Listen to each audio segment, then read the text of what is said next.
नमस्कार. महा M T व्हीमध्ये आपलं सगळ्यांचं स्वागत आहे. मी चंद्रशेखर नेने, आंतरराष्ट्रीय घडामोडींचा अभ्यासक. माझ्याबरोबर साक्षात व्हिडिओग्राफर आहे. याआधी आपण माझे 2 फ्रान्समधल्या विचित्र घटना, जाळपोळ, दंगा याच्यावरतीचे व्हिडिओ बघितले असतील. म्हणजे दुसऱ्या व्हिडिओतच मी सांगितलं होतं की भारताचे पंतप्रधान नरेंद्र मोदी हे फ्रान्सच्या 2 दिवसाच्या ऑफिशियल व्हिजिटकरता जाणार आहेत आणि आत्ता त्यांनी तिथे जाणं हे अतिशय महत्त्वाचं आहे. तर आपण त्यांची आता आज सुरू झाली आहे फ्रान्सची भेट. ते ऑलरेडी फ्रान्सला पोचलेले आहेत.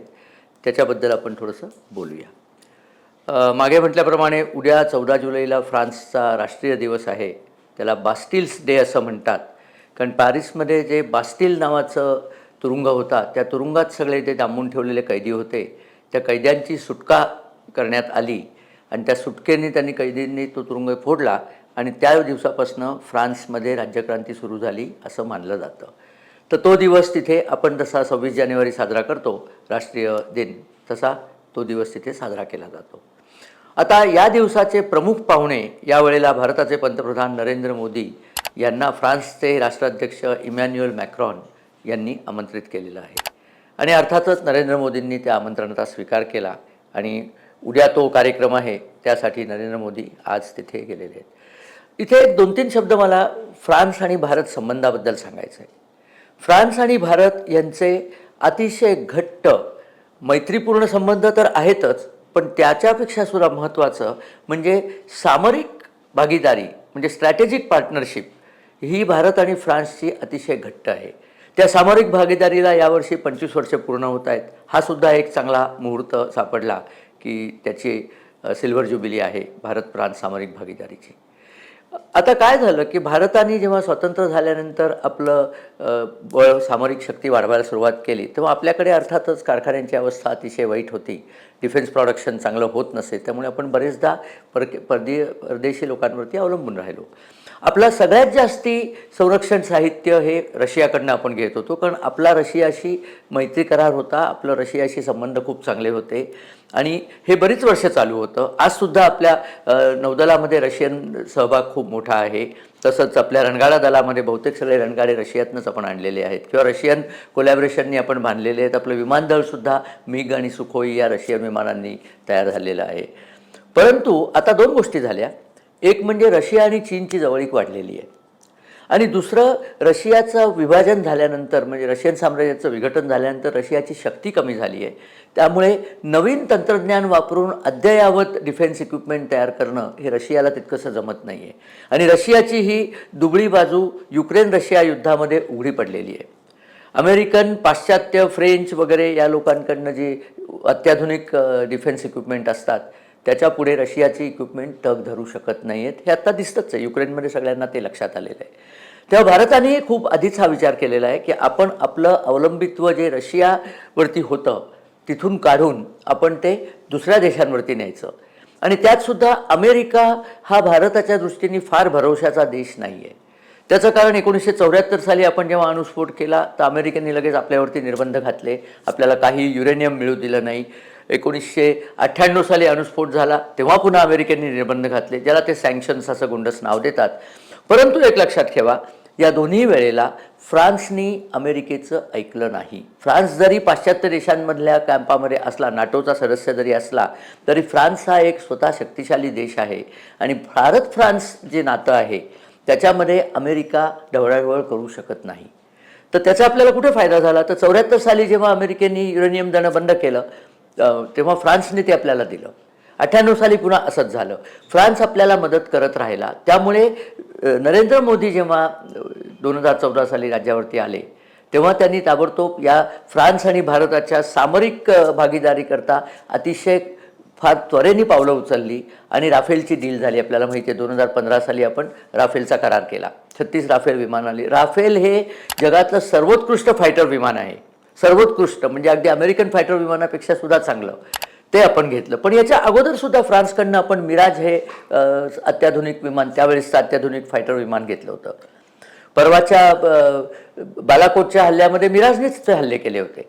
त्यामुळे आपली एअरफोर्सची मजबूती आपण तशी केली. नेव्हीच्या मजबूतीकरता फ्रान्सकडनं आपण सबमरीन्सचा करार केला, म्हणजे पाणबुड्या आणण्याचा करार केला. त्यामुळे फ्रान्सची स्कॉर्पिन नावाची जी पाणबुडी आहे तशा 6 पाणबुड्यांचा करार आपण फ्रान्सशी केला होता. आणि 2017 साली त्यातली पहिली पाणबुडी कलवरी, तिला कलवरी क्लास म्हणतात, ती डिझेलवर चालणारी पाणबुडी आहे, ती आपण घेतली. आणि 6ही पाणबुड्या आता तयार झालेल्या आहेत. माझगाव डॉकमध्ये त्या तयार झाल्या, कारण आपण टेक्नॉलॉजी ट्रान्सफरचा करार केलेला आहे. 6ही पाणबुड्या तयार झाल्या. आणि आताच्या भेटीमध्ये पंतप्रधान नरेंद्र मोदी 2 महत्त्वाचे करार करणार आहेत. एक म्हणजे अजून 3 पाणबुड्या आपण त्यांच्याकडनं घेणार आहोत, स्कॉर्पिन क्लासच्याच पाणबुड्या. आणि अजून 26 राफेल विमानं आपण घेणार आहोत. ही विमानं आपला INS विक्रांत आणि INS विक्रमादित्य हे 2 जे प्रचंड मोठे विमानवाहू नौका भारताच्या आहेत त्याच्यावरती उतरू शकतील आणि त्याच्यावरनं ऑपरेट होऊ शकतील, अशी ही विमानं आपण घेणार आहोत. यातली 22 मरीन फायटर विमानं घेणार आहोत आणि 4 ट्रेनर विमानं घेणार आहोत आपल्या वैमानिकांना, आपल्या नेव्हीतल्या वैमानिकांना प्रशिक्षण देण्याकरता. हे सगळं आपण का करतोय हे आपण लक्षात घेतलं पाहिजे. भारताला मागे मी सांगितलं होतं की पाकिस्तानला तर आपण आता मोजतच नाही शत्रू म्हणून. आपला खरा शत्रू आहे चीन. आणि सुदैवाची गोष्ट अशी की चीन हा फ्रान्सचा सुद्धा शत्रू आहे, चीन हा अमेरिकेचा सुद्धा शत्रू आहे. त्याचं कारण असं आहे, अमेरिकेचा शत्रू चीन आहे कारण तैवान अमेरिकेचा मित्र आहे, तैवान हा चीन स्वतःचाच भाग मानतो वगैरे आपल्याला माहीतच आहे. परंतु फ्रान्सचा काय प्रॉब्लेम आहे, तर फ्रान्सच्या लोकांचं मरीन साम्राज्य हे सगळ्या जगभर पसरलेलं आहे. त्याचा एक छोटासा भाग हिंद महासागरात आहे. रियुनियन बेटं जे मॉरिशसच्या जवळ आहेत आणि जिबुटी जे एरिट्रियाचं एक पोर्ट आहे, त्या दोन्ही ठिकाणी फ्रान्सचं नौदल असतं. आणि तसंच फ्रान्सचं नौदल हे पॅसिफिक महासागरात प्रचंड प्रमाणावरती असतं. त्याचं कारण पॅसिफिक महासागरातली अनेक बेटं ही फ्रेंच नागरिकांनी वसवलेली आहेत. फ्रान्सचे जवळजवळ 10 लाख नागरिक त्या भागामध्ये आहेत आणि 27 लाख स्क्वेअर मैल समुद्राचा भाग हा फ्रान्सला तिथे गस्त घालायची असते.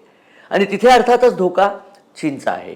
त्यामुळे फ्रान्सची अशी मनोमन इच्छा आहे की भारताने त्यांच्याबरोबर सहकार्य करावं. त्यामुळे भारतीय महासागर म्हणजे हिंद महासागर आणि इंडो पॅसिफिक सध्या ज्याला म्हटलं जातं, म्हणजे हिंद महासागर आणि पॅसिफिक महासागर या दोन्ही ठिकाणी भारताची नौदलं, भारताचं नौदल, भारताचं एअरफोर्स आणि भारताचा डिफेन्स फोर्सेस आणि फ्रान्सचा डिफेन्स फोर्सेस यांनी संयुक्त कवायती कराव्या आणि संयुक्त ऑपरेशन्स करावी. आणि इथे शांतता ठेवण्यापेक्षा महत्त्वाचं म्हणजे इथून सागरी व्यापार मार्ग जे आहेत ते सुरक्षितपणे चालू ठेवणं, ज्याला सी लेन्स म्हणतात, ते चीनच्या कुठल्याही निर्बंधाविना सुरक्षितपणे चालू ठेवणं, ही जबाबदारी भारत आणि फ्रान्सनी एकत्र स्वीकारावी. याकरता अनेक करार भारत आणि फ्रान्सच्या मध्ये झालेले आहेत. 1986 साली इंडियन ओशन कमिशन नावाची एक संस्था तयार केली होती, त्यांनी सुरुवात केली याला. 2008 साली इंडियन ओशन नेव्हल सिम्पोजियम नावाचा एक सेमिनार आणि एक संस्था तयार झाली, ज्याच्यामध्ये आणखीन ह्याच्यावरती काम केलं गेलं. आणि आत्ता 2020 साली इंडियन ओशन रिम असोसिएशन ही तयार झाली, म्हणजे इंडियन ओशनच्या आजूबाजूच्या सगळ्या देशांची ती एक संयुक्त संस्था आहे आणि ज्याच्यात भारत आणि फ्रान्स हे अतिशय महत्त्वाचे पार्टनर्स आहेत. तसेच महत्त्वाचे पार्टनर भारत, अमेरिका, ऑस्ट्रेलिया हे देश आहेत जे क्वाडमध्ये आलेले आहेत, ते सुद्धा महत्त्वाचे पार्टनर आहेत. पण आपल्याला जर आठवत असलं तर क्वाडचे एक्सरसाइजेस जेव्हा साऊथ चायना सीमध्ये झाले, दक्षिण चीन समुद्रात, तेव्हा फ्रान्सनी आपली एअरक्राफ्ट कॅरियर मुद्दाम त्या एक्सरसाइजमध्ये भाग घ्यायला पाठवली होती. कारण फ्रान्सच्या लक्षात आलं आहे की चीनला टक्कर देऊ शकणारा आता जर कुठला देश असला तर तो भारत हाच देश आहे, बाकी कोणाची तेवढी शक्ती नाही आहे. अमेरिका लांब आहे, अमेरिका इथे काही दरवेळेला भांडायला येईलच असं होत नाही. आणि अमेरिकेचा एकूणच या बाबतीतला इतिहास फारसा चांगला नाही आहे. आपण बघितलं अफगाणिस्तानमध्ये ते वेळ आली तेव्हा सगळ्या आपल्या मित्रांना सोडून पळून गेलेले आहेत.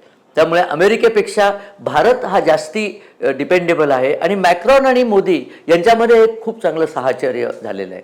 शिवाय नुकतंच जे पॅरिसमध्ये दंगे झाले, फ्रान्सच्या मुख्य शहरांमध्ये दंगे झाले, तेव्हा मॅक्रॉनला जाणवलेलं आहे की नरेंद्र मोदी, योगी आदित्यनाथ आणि आपण सगळे आपली इथली जी सरकारं आहेत त्यांनी हा जो स्थलांतरितांच्या दंग्यांचा प्रश्न ज्या पद्धतीने हाताळला आहे त्याच पद्धतीने आता फ्रान्सला सुद्धा तो हाताळावा लागणार आहे. आणि त्याबद्दल निश्चितच नरेंद्र मोदी आणखीन मॅक्रॉन यांची चर्चा होणार आहे. किंबहुना मी तर सांगेन की नरेंद्र मोदींच्या व्हिजिटच्या अगोदर फ्रान्सचे नॅशनल सिक्युरिटी ॲडवायझर इमॅन्युअल बॉन हे भारतात आले होते आणि दिल्लीला नरेंद्र मोदी आणि अजित डोवाल यांची त्यांची संयुक्त मीटिंग झालेली आहे. तसंच आत्ता जेव्हा नरेंद्र मोदी आत्ता थोड्या वेळापूर्वी फ्रान्सला जेव्हा पोचले तेव्हा त्यांची पंतप्रधान एलिझाबेथ बॉर्न यांनी त्यांचं स्वागत केलं आणि त्यांना अगदी उच्च प्रतीचा प्रोटोकॉल देण्यात आलेला आहे, कारण ते त्यांच्या रिपब्लिक डे परेडचेच मुख्य पाहुणे आहेत. त्यामुळे नरेंद्र मोदींना खूप बहुमान दिलेला आहे, कारण भारत आणि फ्रान्स यांची घट्ट मैत्री जर झाली तर त्याचा चीनवरती प्रचंड प्रमाणावरती दबाव येऊ शकतो, किंबहुना दबाव येतोच. त्यामुळे चीनने आत्ताच आगपाखड सुरू केली की मोदींना तिथे जायची काय गरज होती वगैरे, ते त्यांना म्हणू देत, ते काय म्हणत असतील तर असतील. आपली एक विनाशिका, स्टेल्थ विनाशिका INS चेन्नई ही ऑलरेडी फ्रान्सला पाठवण्यात आलेली आहे. त्यांचे जे याचे सराव आहेत रिपब्लिक डे परेडबद्दल, त्याच्यामध्ये भाग घ्यायला ती पाठवली. नुसतं इतकंच नाही तर आपली राफेल विमानं आणि आपले वैमानिक त्यांच्या उद्याच्या फ्लाय पास्टमध्ये भाग घेणार आहेत. हा एक फार मोठा बहुमान आहे की राफेल विमान कोणी बनवलं? फ्रेंच लोकांनी. चालवणार कोण आहे? भारतीय वैमानिक. कुठल्या समारंभाकरता? पॅरिसमध्ये होणाऱ्या फ्रान्सच्या रिपब्लिक डे परेड करता, जिथे पंतप्रधान नरेंद्र मोदी आणि फ्रान्सचे राष्ट्राध्यक्ष इमॅन्युएल मॅक्रॉन हे सलामी घेतील. तिथे भारताचे सैनिक, भारताचे नौसैनिक आणि भारताचे वायुसैनिक हे त्याच्यात भाग घेणार आहे. हे दर्शवतं की फ्रान्स आणि भारताचं किती घट्ट कोऑपरेशन सुरू झालेलं आहे. आण्विक सहकार्यामध्ये फ्रान्स आणि भारताचं घट्ट कोऑपरेशन आहे. ही सगळी जी आपण हत्यारं विकत घेतोय ना, ही सगळी हत्यारं भारतात बनवण्याकरता करार होत आहेत. खूप नवीन नवीन करार आपण स्पेस टेक्नॉलॉजीमध्ये फ्रान्सबरोबर सहकार्य करतोय, कारण फ्रान्ससुद्धा स्पेस टेक्नॉलॉजीमध्ये बऱ्यापैकी पुढे आहे.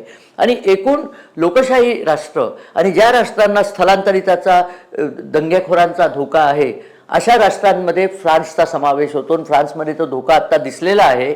लवकरच आपल्या लक्षात येईल की युरोपातले इतर देशसुद्धा भारताकडे बघायला लागतील की तुम्ही आम्हाला याच्यात गाईड करा, कारण तुम्ही तुमच्या देशात हा जो प्रॉब्लेम सॉल्व्ह करताय तो आम्हाला सुद्धा सॉल्व्ह करायचा आहे. आम्हाला यांचा खूप त्रास होतोय. हे स्थलांतरित सगळे जे नीच आणि दंगेखोर आलेले आहेत, ज्यांना शरणार्थी म्हणून आम्ही घेतलं, आम्हाला वाटलं की हे आमच्यासारखे लोकशाहीचे पूजक होतील, पण ते तसेच पूर्वीसारखे हरामखोर राहिलेले आहेत. त्यांना उलटं आमचा देश तोडायचा आहे, आमच्या देशात त्यांना स्वतःचं बहुमत करायचं आहे. अहो, तुम्ही बघितलं फ्रान्समध्ये त्यांनी एक 1000 वर्ष जुनं चर्च फोडून टाकलं बॉम्ब लावून.